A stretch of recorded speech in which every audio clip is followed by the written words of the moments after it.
Գյումրիում քաղաքական կրքերը չեն հանդարտվում։ Մեր քաղաքախմբակցությունը ահազանգում է մանդատակողության մասին, մինչդեռ թիվ 31 ընտրատարածքային ընտրական հանձնաժողովում գումարված այսօրվա նիստում հիմք ընդունելով Գյումրու համայնքապետարանից այսօր ստացած պատասխան արձանագրությունը այն մասին, որ Գյումրու ավագանու մեր քաղաքախմբակցության ավագանու նախկին անդամ Կարեն Բադալյանի լիազորությունները դադարեցված են համարվում, ուստի հանձնաժողովը ավագանու մանդատը Կարեն Բադալյանի փոխարեն հանձնում է Նարեկ Միրզոյանին։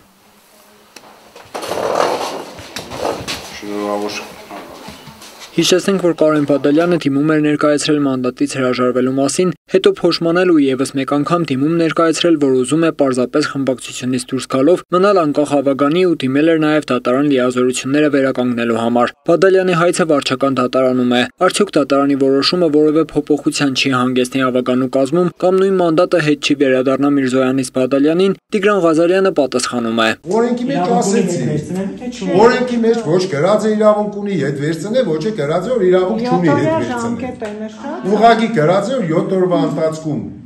քաղաքապետը արձանագրություն է կազմում, կազմելուց հետո 7 օրվա ընթացքում ինքը կարող է առաջ օրը, այնպես է գրած, որ այդտեղ կարող է առաջ օրը կազմի, կարող է վերջի օրը կազմի։ Կազմելուց հետո 7 աշխատանքային օրվա ընթացքում պետք է ուղարկի մեզ։ Մենք է 7 օրվա ընթացքում պետք է հերթական համարին մանդատ տանք։ Հիմա եթե տարընտեսություններ կա օրենքի, այդ հարցերը լուծվում է դատական կարգով, դա մեր տիրույթում չի։ Մենք մանդատ տվող ենք, մենք մանդատ վերցնող չենք։ Մանդատը հետ պահանջելու իրավունք Կարեն Բադալյանը չունի, նշում է մեր քաղաքախմբակցության ղեկավար Լիզա Գասպարյանը։ Այն երկրորդ օրվա որոշումը, որ արդեն համայնքապետը 22-ի ապրիլին արել եւ ուղարկել է, վերջ դրանից այն կողմ արդեն չկա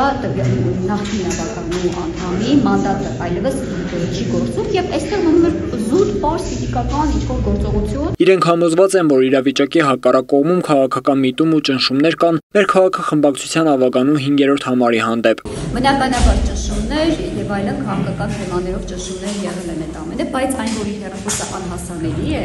եղել եւ որևէ կերպ նա մեզ հետ կապ չի հաստատել եւ այլն, դա հաստատել մինչեւ այս պահը։ Լիզա Գասպարյանը նշում է, որ բոլոր խմբակցությունները պետք է վախենան այս երևույթից, քանի որ իրենք էլ ապահովագրված չեն։ Նախադեպը դրվեց եւ հենց եթե սկսվել է կապ չունի որ ֆրակցիան է, եթե սկսվել է մեր ֆրակցիայից, ուրեմն մենք պիտի գյումրիերեն ասած դեմն առնենք, որպեսզի որ չհամարձակվեն անցնել մյուս ֆրակցիաներ, որովհետև մեզանից հետ կա ևս 3 ֆրակցիա եւ էլի